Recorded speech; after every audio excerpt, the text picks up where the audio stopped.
Good evening, everyone. My name is Maggie, and on behalf of Book Soup, I'd like to thank everyone for joining us for our virtual event this evening with Jing Tsu in conversation with Dan Russell discussing Kingdom of Characters, the language revolution that made China modern.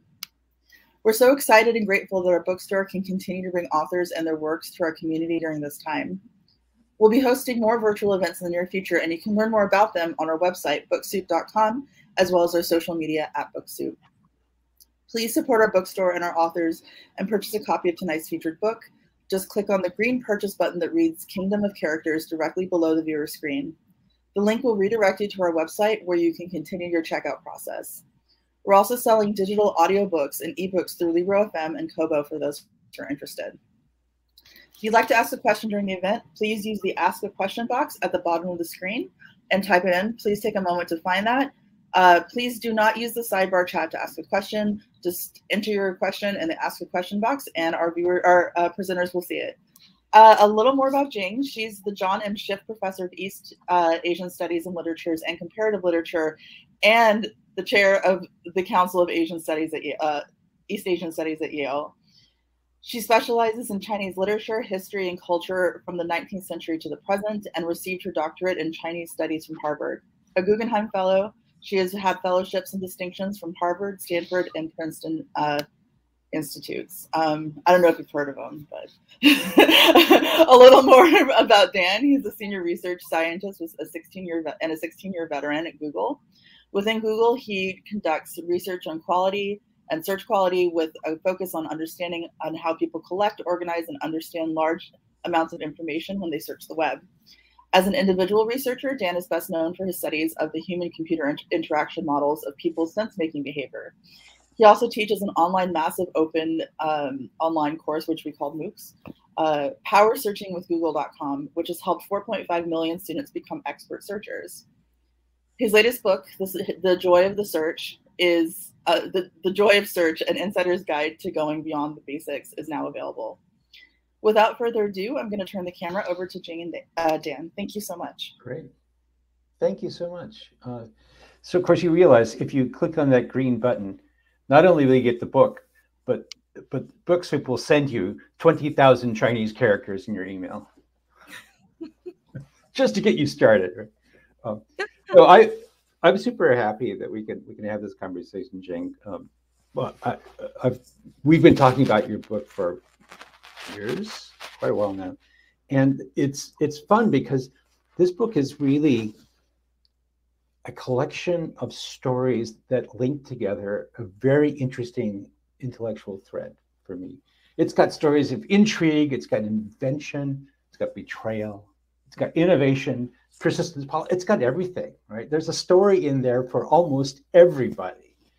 So you are, I think, in many ways, the right person to be telling this story, because it's a complicated story, but it grows out of your background in your previous books. So you wrote this book a couple of years ago called Science and Technology in Modern China, right?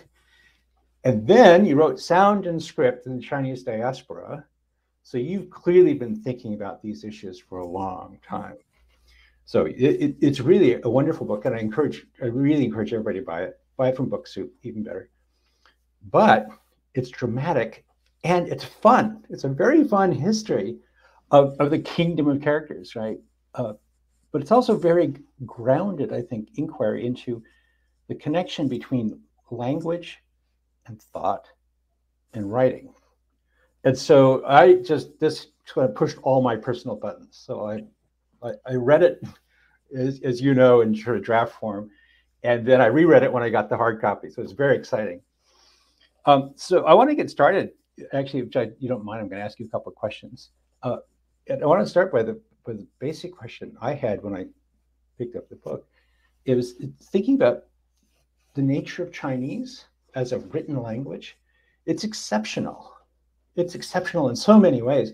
It's unlike the writing systems of the West. It has a bazillion characters, right? And it's in many ways a language that was perceived by people in the West to be out of control.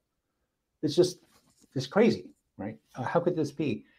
And so I wanted to ask you to start about the universality of characters.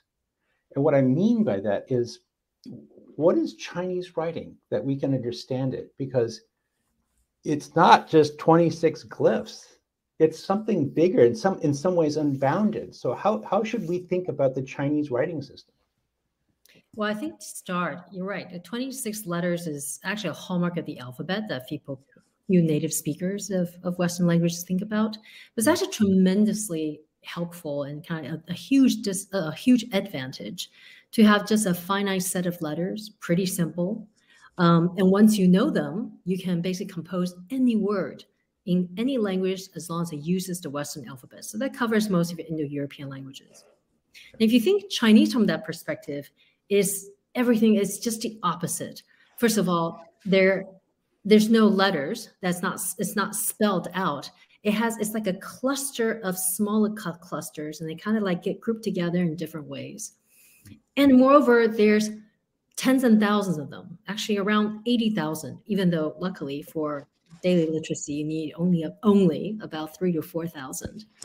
And the way you learn is also very laborious. I mean, I remember growing up and having to learn, basically we would be taught 12 to 20 to 30 characters a day. And when I go home, what I do for 2 hours is basically just write them repeatedly, sort of commit to muscle memory, know exactly what order they're supposed to be written, because that's also really important, because characters are made of, these lines or dots called strokes. And a stroke is basically a continuous line that you can make without lifting your pen off the paper. So it could be like, a short one, a dot, a long line. And so characters are made of strokes, but actually between character and strokes, it's also when the strokes come together and they kind of form these parts and small, more elemental units. So it's almost kind of like Lego. I mean, I think of the Chinese character kind of like that. And if you get them and then kind of build them in these different shapes, and that's what you get. And it doesn't, of course, have a strong phonetic cue, the way that you look at, boy or dog, like how to pronounce it. The Chinese character is a little more opaque that way, even though it does have a little bit of sound value as well. It's interesting to think about strokes as the fundamental element. So would a Z shape be one stroke or three strokes?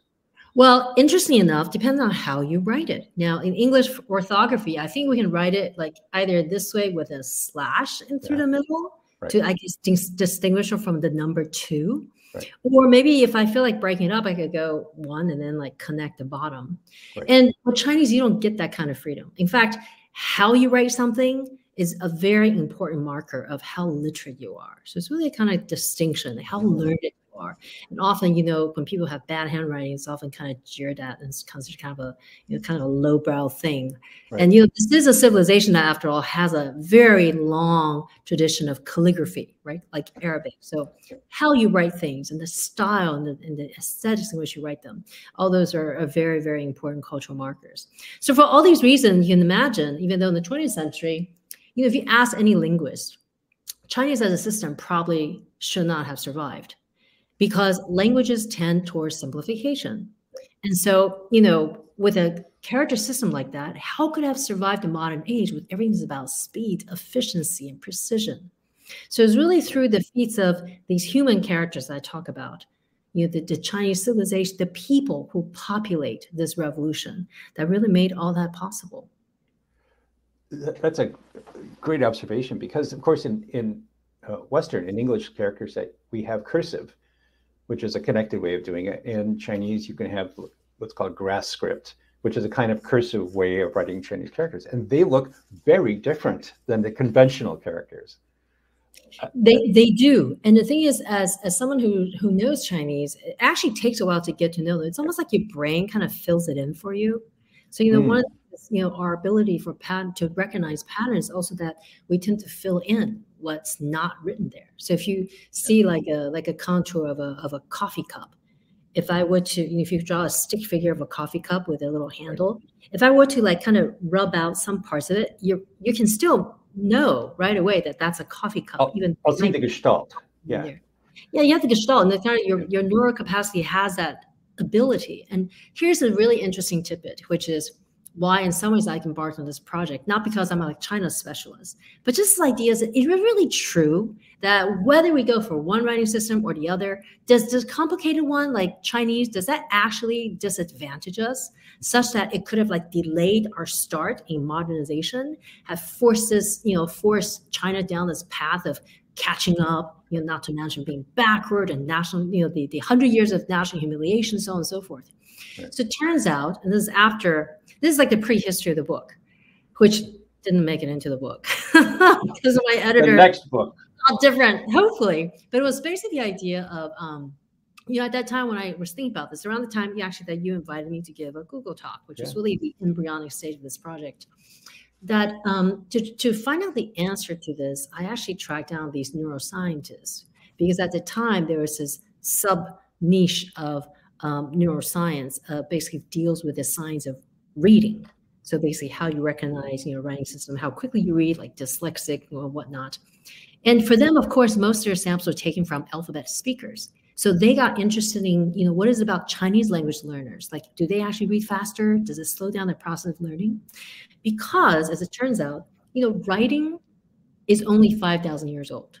Like the fact that humans have a writing system, it's only 5,000 years old. So evolutionary speaking, your brain, like we could not have evolved fast enough as a species to have a single capacity just for reading languages, like written down, to distinguish very fine details. So it turns out it's actually sort of built on a more primitive, an earlier infrastructure in our brains that basically deals with recognizing patterns in nature. So it's not, I don't mean cities, which is a much later invention, but like, lines and shapes, shape recognition, and where the skyline, where the horizon kind of intersects something, or how trees are. And so we're really spatial, it's a spatial kind of orientation. And so the way of recognizing writing systems is actually like kind of a very fine, refined and honed sense of that, which I found utterly fascinating, because why this was mind blowing for me? Why? It just so happens that there's a very old, like a philosophical theory of how Chinese writing started.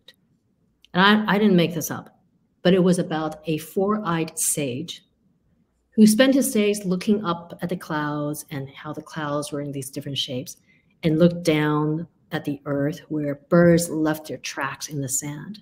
And it's through this long time observation of nature that he realized that there's a certain pattern in the universe that's really kind of inherent to nature. It's a kind of cosmic governing principles.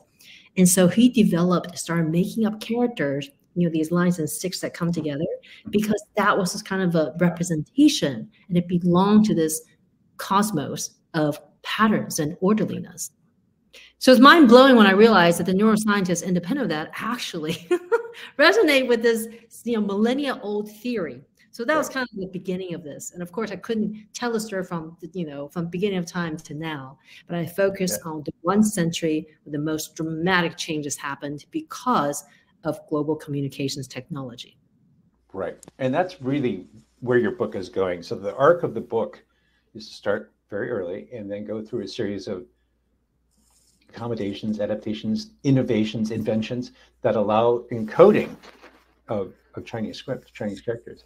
So one of the stories I want to ask you about was about the telegraphy thing, because in some ways, for me as an information scientist, the telegraph code, the Morse code, is the reduction to the basic bit. I mean, a basic bit of information is like the lowest, smallest possible common denominator. And so you have a dot, you have a dash, and a gap. And so, as you see in the book, somebody invented this scheme of writing out 4 numbers to indicate a character. And there was this big book, and it was kind of randomly put together by this guy who didn't do a really great job. And so one of the things about it is that because they used the Morse code numbers, they were longer length. And since they charged by the length of the character, it was inherently more expensive.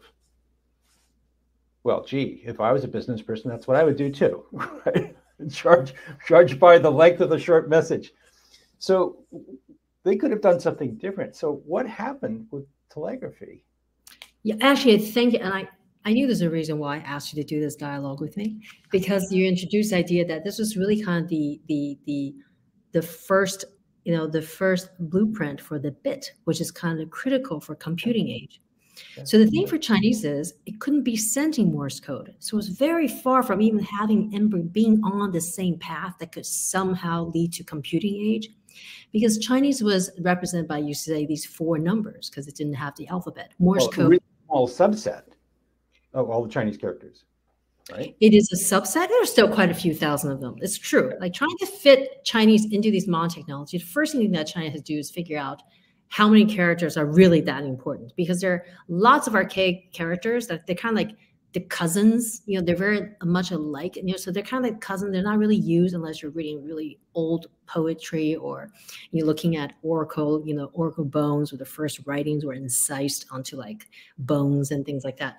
So it was really all that necessary. So, but the reason why the Chinese were stuck with a numerical representation of their language was because of the Danes. And we don't really think about, the Danes as sort of the evil imperialists of their time, but they kind of was. And, because lots of Western nations wanted to break into China, break into that market.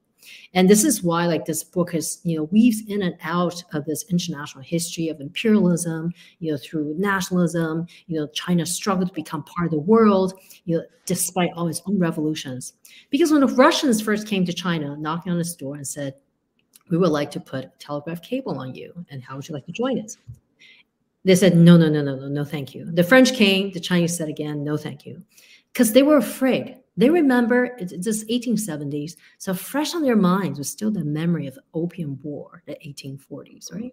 That they were still thinking, whenever whenever the Europeans offer something, it's better that we don't take it. So Prince Gong, who was in charge of these negotiations of affairs with the barbarians, he was saying, no, thank you. We have good men on horseback who can, take letters, like basically carry our packages from one place to the other, like messages and letters and things like that.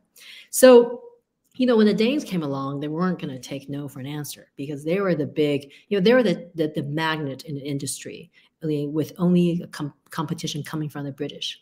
So they just simply said, we're going to do it anyway. So they snuck onto Chinese territory one night, a moonless night. I believe it was like November.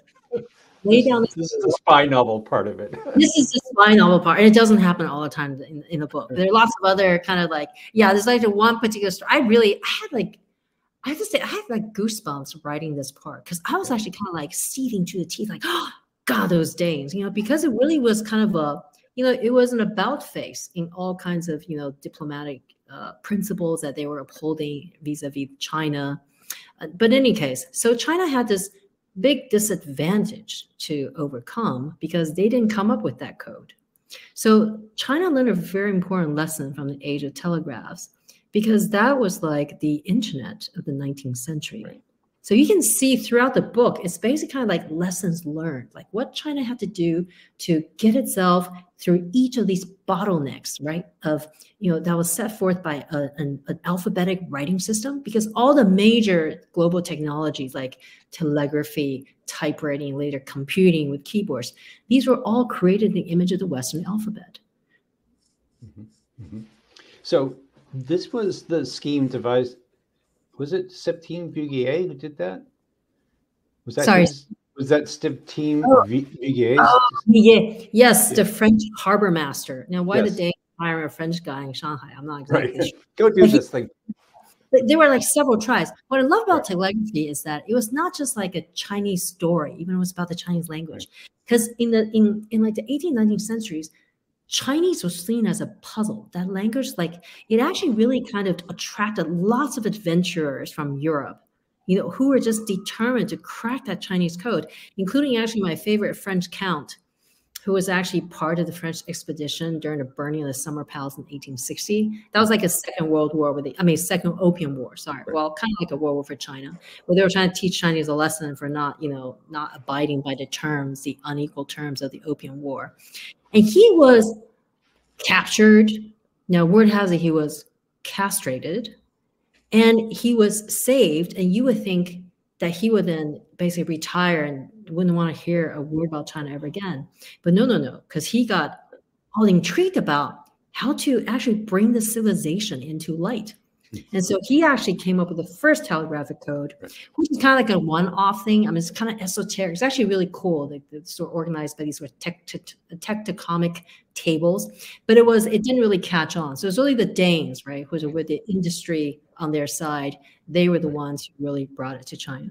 But that didn't last too long, did it? And someone was it Zhang Dei came up with a better scheme?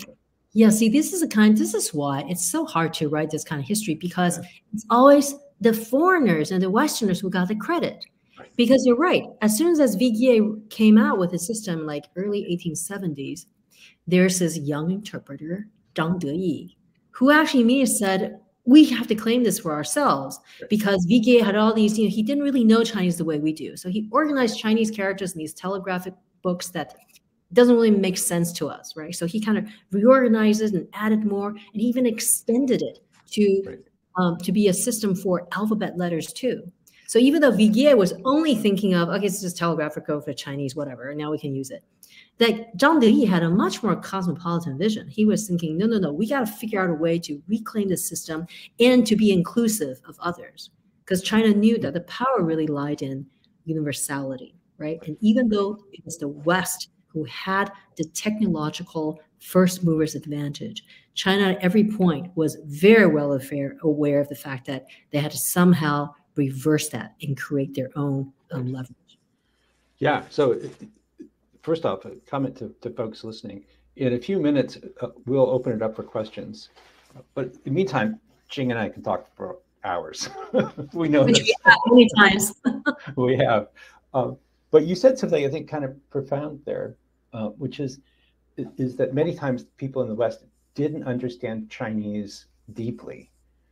And that's, for example, Baidu, the Chinese search engine, has a really great index of the Chinese language, because other search engines, one could talk about, don't understand Chinese as deeply as they do. And so that observation you just made from the 1870s is kind of still true today, because a lot of the linguistic technologies we use now don't work in Chinese.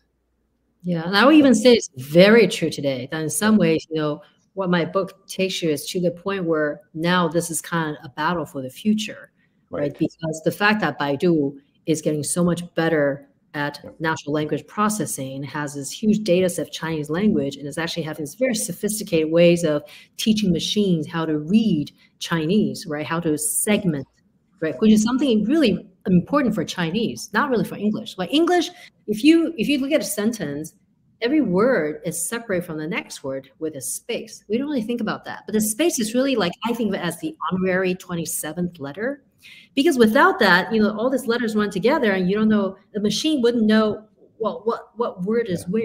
But for Chinese, it's very clear that even though there's long-standing myth that Chinese is monosyllabic, it's not true. Characters often occur in pairs or in phrases or to an extent. For instance, let's say Dong, which is east, and Xi, which is west.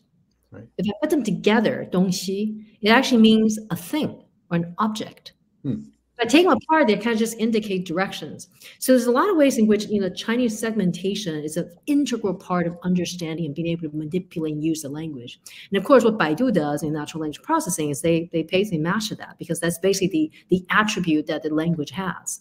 Right. So you're absolutely right that in some ways, all these revolutions that I talk about through the 20th century, these technological breakthroughs, was really to prepare China now to really struggle for that, really be in the race for that information, that informationized future. Right. I mean, you're right to say that the space is the 27th character, and it's an important. I mean, once upon a time, Latin scripts had no spaces in them. Right. In fact, they went left to right and then right to left, and they would go apostrophic back and forth. Right. So the invention of space was an important linguistic marker in Western languages. But I want to jump forward to another story that I really love. In fact, I'm going to read a little paraphrase of something you wrote, because I love it so much. You were talking about Bismarck Du's experience at the bombing of the Sun Zhongchang Library, and you wrote, Up above, thin white contrails from the bombers flattened out across the sky as though drawn by a child's hand. The bombers might destroy the buildings, but they would not cut off its cultural heritage. And this was describing, it's an amazing story about what he was doing. And I think it's fascinating story because it's about, this is, you have this whole set of extraordinary people, and he's one. So tell us Bismarck Du's story, because that's a great tale. He's actually my favorite character. And I'm so glad there's two sentences you just quoted. Let me just tell you, that went through probably like 80 different iterations when I was writing them. But Bismarck Du is very great. Nice. Thank you, Dan. He's a university librarian. And when the Japanese invaded southern China, Guangzhou, where he was, he, like everyone else, was ordered to evacuate. Right. Now, most people would just hurry home to their families, grab their essentials, and then head to the ports. But Bismarck Du's first thought was, well, what am I going to do with all those books? They're still under my protection. And so he actually ordered his subordinates to pack about 300,000 books into crates that they, made like on the fly from, prying blackboards off the walls and breaking chair legs, to sort of cobble all this together. And then he said, whatever we cannot take, just leave it in the basement and we seal it in with concrete. So just to protect it. And so everyone was like, well, wait a minute, the city's under attack. Don't you think there'll be refugees in just a little bit and they'll probably be looking for places to hide? Don't you think we should save basement for them? And his response was, no, don't be ridiculous. Like humans can always be clever enough to, save themselves, but books don't have legs. They can't very well move themselves, can they? And so, his subordinates, of course, thought he was utterly inhuman. In fact, he always prided himself. He had this, tenacious and very stubborn ambition of, fathering library science, in China. He loved books, but not in the way that you and I do. Like we love reading them. He loved organizing them, like putting them on the shelf, classifying them. And he would write love letters even to this lifelong hobby of his, as though he's writing it to a beloved. And he would talk about the fights, the acrimony, and then in the end, a kind of long, enduring partnership. So he was great. And the reason he called himself Bismarck was he wanted to be the Bismarck of library science. The Grand Marshal. Yeah, and rule the field with an iron fist. I mean, I can't make up these characters. Yeah. So to your point, he really was trying to create a cataloging system, which you describe in your text. And that was another version of solving the alphabetization problem for Chinese. So how did he do that? What was his output from attempting to do the cataloging, which we think of as something obvious, right?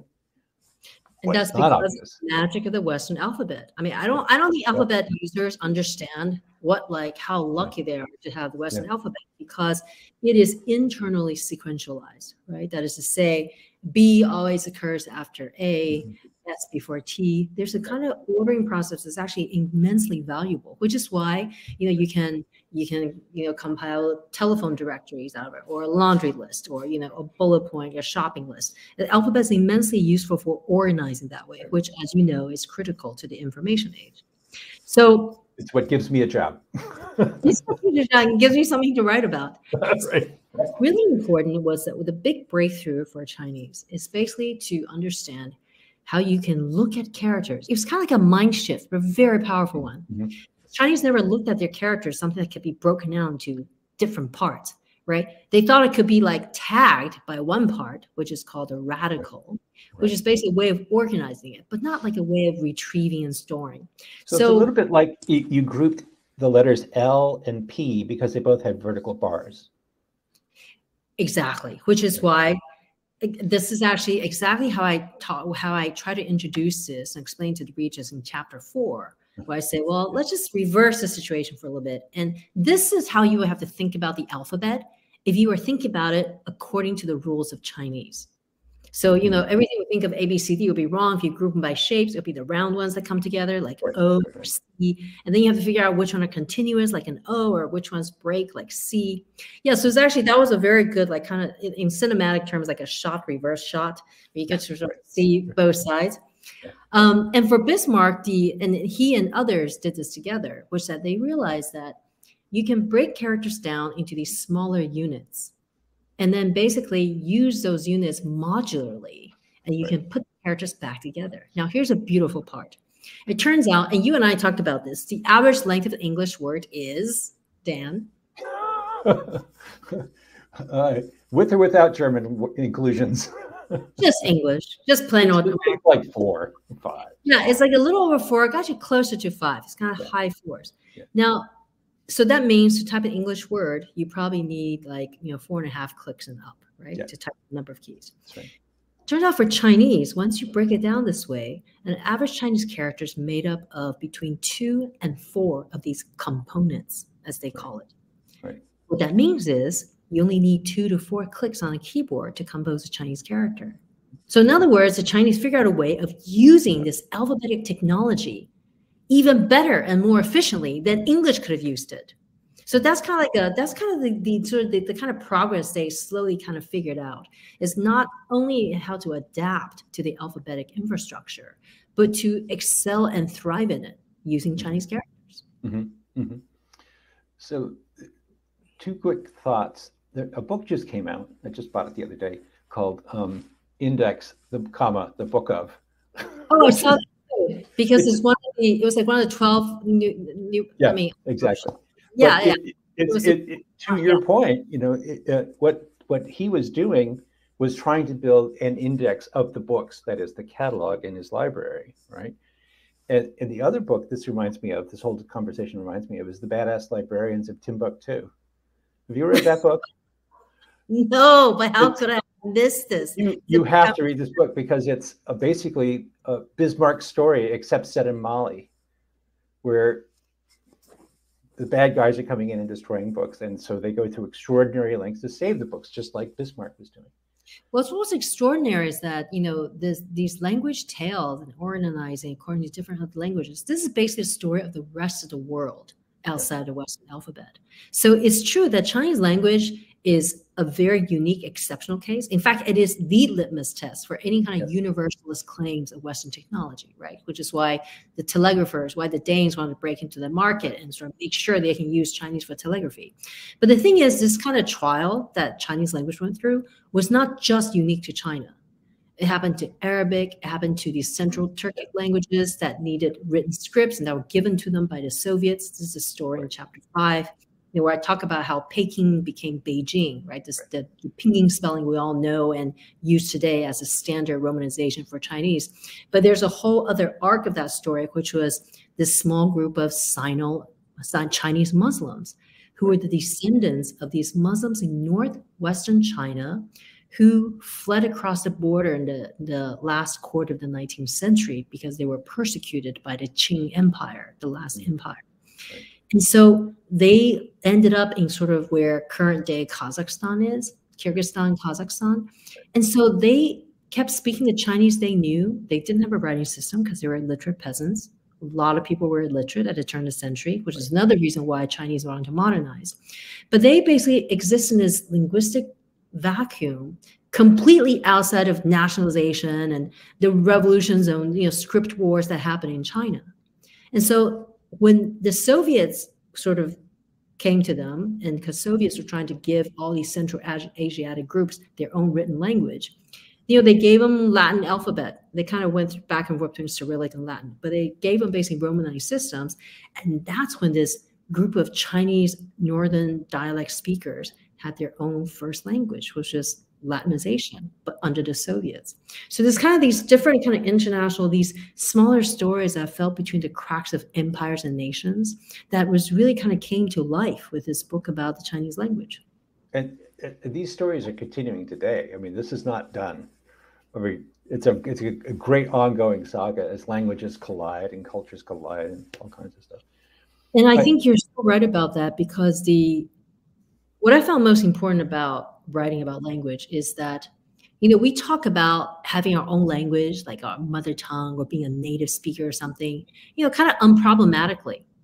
Right. So we don't think of it as something that we essentialize, but that's actually kind of has this historicity to it that's very fluid and contradictory. And what is a mother tongue anyway in this context, right? When you kind of learn how to write your language according to alphabetic logic and so on and so forth. But it's also language is really that last stronghold of essentialism that we don't question, like the way we about race or gender. In fact, there's a nice analogy, which is, it turns out the percentage of our genes that actually expresses racial difference as we see it, like my hair color, my eye color, my skin and whatnot, that's only like maybe 2% of our total genomic possibility for it to be expressed. So in other words, we have so much more in common than we are different. And it's the same with language. And we've gone to wars. We look upon those who speak a different language than we do with as much suspicion as we've seen people. We look at them with skepticism when they have a different skin color. So to me, this is also like really a story about undoing, although through a very fun and interesting way. A way of undoing sort of our last assumptions about identity that we hold so dear. So I want to pop forward one more story, maybe two more stories. Also, quick interrupt. Any questions? I haven't seen anybody typing. This is your mother tongue, right? So you know how to type on that typing system, right? So if you have something, exercise your alphabetic skills. And I see hello from Idaho. I see Culver City. That's very close to where my sister lives. Oh, very good. Very good. So after this happened, Xi Jinping was in prison writing characters on a teacup. And that's such a good story. He was trying to basically figure out this intuitive mapping from Chinese to corresponding characters. Was he doing the same thing with the kind of stroke analysis, or what was he doing that was different?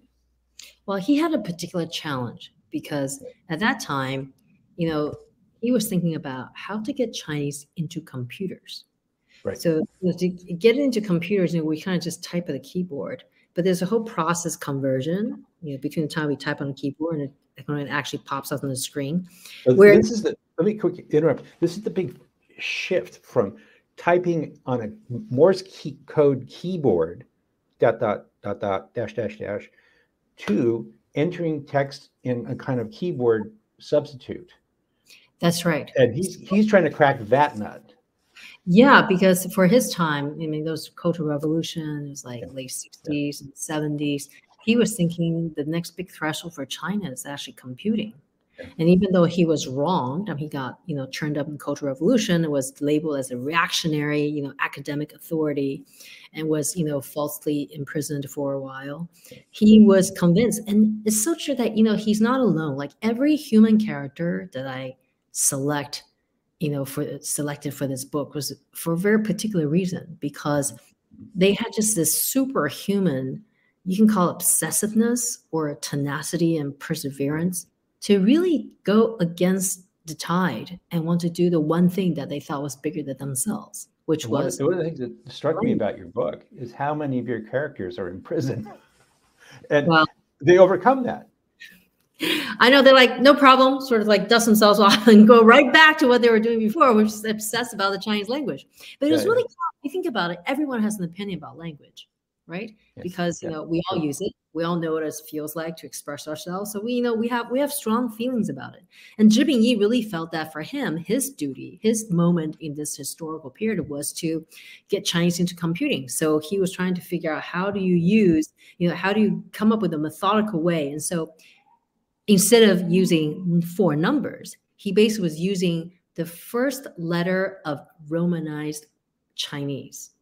So for instance, if you look at my name, Jing Tsu, he would encode it as JT. And he would delimit, there's lots of phrases that probably you can, code with JT, but he was trying to figure a way of sort of honing it down through process of elimination so that when you enter JT, the computer knows it's actually my name as opposed to, I don't know, what's a JT? Just tight or no. Right. So whatever happened with his work? Did it just disappear? It didn't disappear. It was very important. He was celebrated. I mean, he became like a hero because there was a splash on the front page of Wen Huibao was, Chinese finally enters the computer, because he figured out, they were using his method. But the thing is, at this time, nothing was really standardized, right? I mean, you remember the time, the 70s, where every vendor came up with their own computers and their own input systems. I mean, in China in particular, it was just a kind of really wild landscape. There was no real standardizing force or no institutional force. And that had to come later, which was chapter 7. We talk about how China wanted to embrace Unicode and sort of become integrated in the world system. Right. But before Unicode, wasn't there Project 748? Yes, I know. It sounds so, I loved it when I discovered it, because I want to name all my projects like project, number X, something very mysterious. And 748 was named actually after the date, which was 748. So it was 1974, August, when the Chinese government, after seeing all these innovations bubbling up, and there's Japanese computer coding, there was romanizations, like everything was pointing towards the technologization of the Chinese script. So they came up with a project to deal with this straight on, which is about Chinese language information processing, right? What that really means is kind of how to devise an environment, or at least some way of computerizing Chinese. So was it a standardization process, or were they just trying to wrangle all these different efforts? We were trying to figure out how to use Chinese in storage and retrieval, right? How to create huge data sets based on Chinese. They were trying to figure out how to then use this as a way of processing all these mountains and mountains of Chinese written records that now need to be put into digital form, because they knew that's where the future was. Like, if you you're not able to express Chinese in cyberspace, then it's as well, it's as good as not having existed, right? And we knew how prescient, how important that insight was at the time, because what is the world we live now, right? Right, that's right. So then, what's the connection between 748 and Unicode? Because you should explain what Unicode is. Well, Unicode is universal code. Well, you can explain this better than I do. Because I consulted on this. Yeah, and it's basically a platform to accommodate all human written language systems to basically share the same code, so that, Dan, if I were to decide, like when I was in Beijing just a week ago at the Olympics, if I decide I want to text you, being part of Unicode would ensure that whatever I wrote you on my burner phone will pop up on your computer screen in exact same form, right? That your computer can read my tablet or my mobile phone in China. Because again, at the time, 70s, there's lots of different vendors. They all have their own particular codes, and they basically came up with their own systems, and they couldn't communicate. So 748 is one of these national projects that try to figure out how to get China into the computer, and then try to come with a coding system. But that was still only for Chinese use. So then when Unicode came along, it became important. Well, also because, as you know, America basically dominated the computing industry. And so in a way, China actually, Project 748, one of this big tasks early on was to think about how to create a computing ecosystem for Chinese. But they realized that it would take them forever, and they probably can't do it as well as the alphabet. So why not tap into this existing globalizing infrastructure and save themselves the pain and probably the likelihood of failure, and try to create, reinvent the wheel and build everything from scratch for themselves. So that's when this collaboration came between Unicode and China. What I love about that part is it's not just Chinese engineers and scientists and, Americans. It's also Taiwan scientists were collaborating too. Like, this is the height of the most alienating period in relations. But the Taiwan engineers also saw the future. They knew that they were all confronting something that was bigger than themselves. In fact, there's I don't know if I wrote about this part, but when Lee Collins, who is one of the founders of Unicode, along with Joe Becker. Joe Becker is actually the founder, but he recruited young Lee Collins, and they worked together. Yeah, I told you that I had lunch with him in Menlo Park. So when Lee Collins went to China to discuss this with his Chinese counterparts, how to collaborate, This was just months after the Tiananmen Square, student demonstration crackdown in 1989. Yeah. So if you can imagine, like the world was basically looking at China in utter horror, right, and boycotting and really condemning it. But then this group of scientists who worked on the language, how to preserve human language scripts in the future and to ensure global communication, no matter how big and how acrimonious we got. I mean, they work together. So I always thought those, stories of science technology, they also they always operate in this kind of long vision that, whereas so much of our reality and history is sort of, utterly overdetermined by the political conflict of the time and is so easily, made discontinuous by war. But science and technology is really about, because you can't afford but to build and build and build, right? You can't just leapfrog. You have to kind of like build steadily one on top of the other. So that actually it's a long game. It's a long game. And this is actually where our stories kind of merge a little bit, because I was at Xerox PARC in the late 80s and I knew Joe Becker. And I remember him working on what we called at that time multilingual computing. And Tiananmen happened. And it was like, we still need to solve this problem. It's not going to go away. Yeah. So I think you're absolutely right.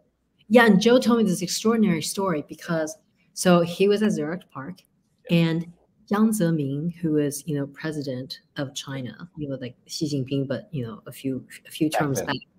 He was back then a mayor of Shanghai, which was a sister city of San Francisco. So he was actually visiting Xerox PARC. He requested a visit.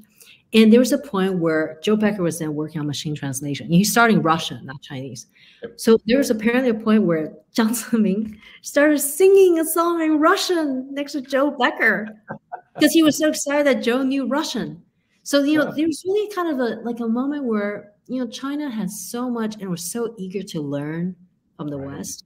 And, now we have a very disillusioned perspective on that relationship. It's almost like the two sides dated. They had this honeymoon period that lasted a few decades. And now they're like, I don't know if I want to wake up next to you.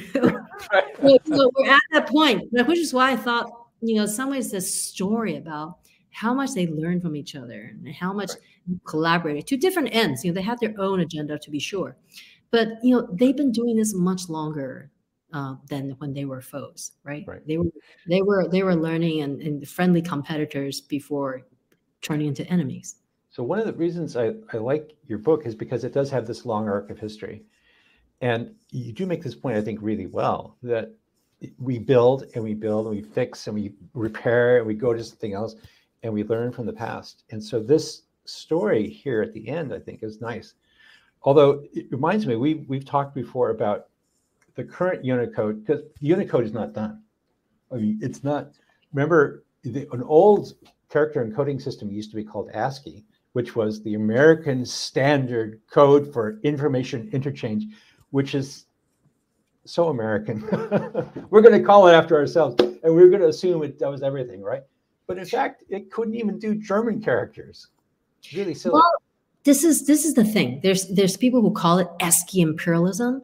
Yeah. But the thing is, like, when these engineers in Silicon Valley were building computers and encoding systems, they didn't expect it to become global, like a global technology, let alone a dominant technology 21st century. They were just kind of making it for their own use. So of course they weren't thinking about, 1.4 billion people on a different continent is going to be like using all this.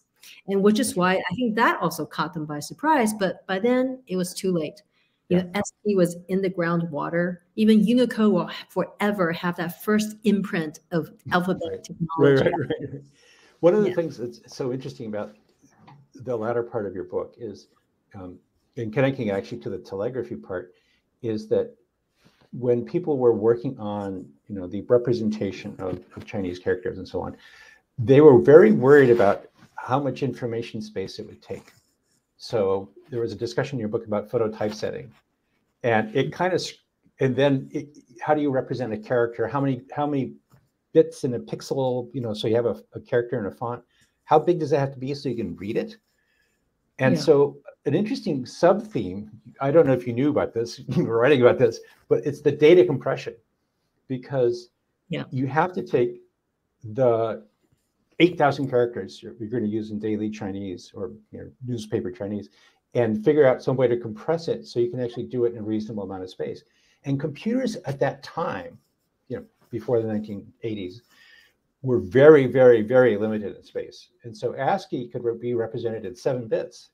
And Chinese, you can't do it in 7 bits at all. That's why Unicode evolved to have basically 2 bytes of 16 bits to basically represent most characters. Yeah. So it's an interesting insight. And then, of course, one of the things we've talked about is the Unicode standard is not done. So tell us about how they're having those discussions now. Do they still admit new Chinese characters into the Unicode standard? Yeah. In fact, there's a special working group that works just on ideographic scripts. And they deal with essentially Chinese, Japanese, Korean, and some of the Vietnamese that's written in Hunong. And they've been meeting for years and years, and they meet twice a year. And basically, they're there to vet characters, to figure out, have we seen this before? Because they need to consolidate how the Chinese use it, how the Koreans use it, how Japanese use it. Because before Western alphabet came along, Chinese was actually the regional lingua franca, right? The Koreans wrote it, the Japanese did. The Vietnamese actually used it kind of like an ABC to sound out their own language. So China worked just fine as ABC of the region.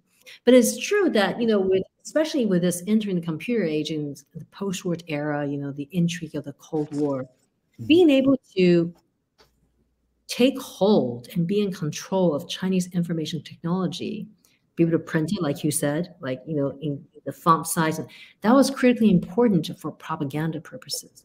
Because, this project in chapter 6 that was undertaken by this Graphic Arts Research Foundation based in Cambridge, where they were trying to, they want to use this project of basically composing Idiographic into these half-digital machines, kind of like early computers, and they wanted to sell this to the Chinese.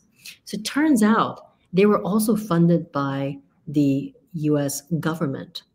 And they were actually funded by them because the U.S. wanted to take hold of Chinese printing technology, right? Because they wanted to be able to announce to the world that we can bring you into the literate world, and they were going to use it to spread their message, to indoctrinate Chinese, by probably sending their own books and print own information. And so it's a whole interesting, intersection with the Cold War and the race for propaganda and, communists versus free worlds, etc. So didn't quite happen, by the way. Eisenhower, it turns out, as with all other, setbacks that occur throughout the book, it was too expensive to mass produce. It was too expensive then. It wouldn't be expensive now. No, but as you know, timing is everything in technology. Precisely right. Precisely right.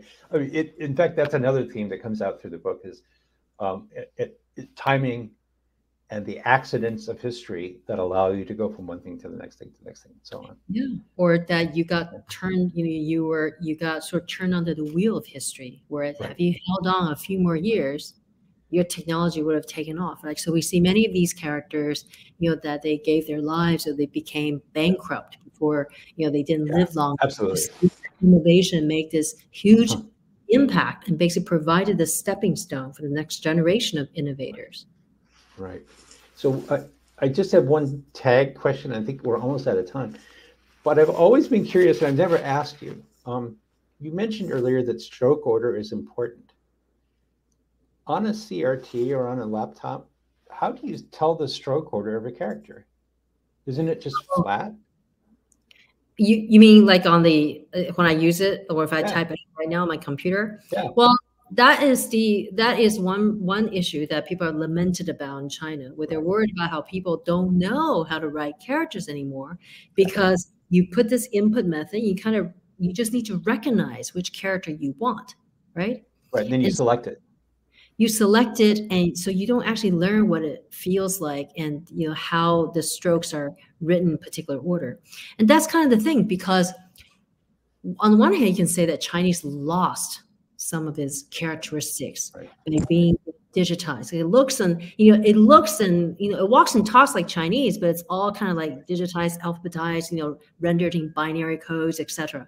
But on the other hand, may I just say Idiographic is making a huge comeback, the idea of idiographic writing, because think of emojis. Think of other input systems that bypass the keyboard altogether, like this voice recognition, which also relies on natural language processing. There's handwriting. I mean, I can actually write my name right now on my trackpad. And so there are lots of other ways, and we're kind of like coming back to a more natural way of using language, right? What is emoji except a pictograph? Exactly. It's a hieroglyphic character, basically. Yeah, and it's starting in Japan. So, there's also that sense of the idiographic writing culture is not coincidental. That could produce something like emojis, no? Yeah, I hear people lamenting the loss of the calligraphic sense for Arabic as well, right? Exactly. It's such a highly calligraphed language. And as a practicing calligrapher myself, I understand the urge. Yeah, technology also changes our aesthetic values too, right? Because now we don't have these like font design that could not be possible without this 32 pitch, this sizing issue you're talking about. And there are lots of aesthetic and artistic expression you can give to that was not possible in the days of calligraphy. For example, one of the things we do all the time in alphabetic typing systems is I'm in Microsoft Word and I type something and I select it and then I hit bold. How do you do bold in Chinese? Yeah.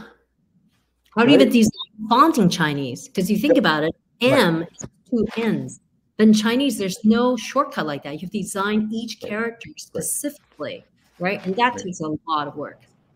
So it's interesting to note that what you just said is the way increasingly computing systems are doing it for Roman languages, Latin-based languages, because we used to just take the character and shift it over like by a pixel, and we would fake the bold. But now the better fonts actually have a bold character set. Okay? It's not a different. It's not a different character. It's a character with a kind of bold overlay. So, technology. I mean, no one who's here tonight would look at the alphabet letter the same ever again after this conversation. I hope not. There's one quick question before we go. Do we have time for one last question? Yes, for one more question. Pam asks for Jing. It's so complex. How on earth did you research all this? It's kind of like juicing, since I'm from California. It's like, I always tell my students, it's like 84 pounds of vegetables and 4 ounces of juice at the end. And it was like that. I mean, after going to, a couple of dozens of different archives around the world. And as you said, thinking about this for years now, right, through different angles, I really felt that this book needed to be written, and it allowed me to write it from the human characters that really adds heart to the story. It makes it easier to digest all the technical bits. Very good. So over to you, Michal. Wonderful. Thank you so much to both of you. That's a wrap on our presentation. Thank you again to all of you who tuned in this evening and your support of independent bookstores. Please support our bookstore and our author by purchasing a copy of tonight's featured book. Just click on the green purchase button that reads Kingdom of Characters directly below the viewer screen. If you'd like regular updates on our upcoming events, make sure to follow us on Crowdcast and subscribe to our newsletter. Have a great evening and stay safe, everyone. Thank you. Thank you. Dan, I'll catch you later. Thanks, everyone, for coming tonight. Bye.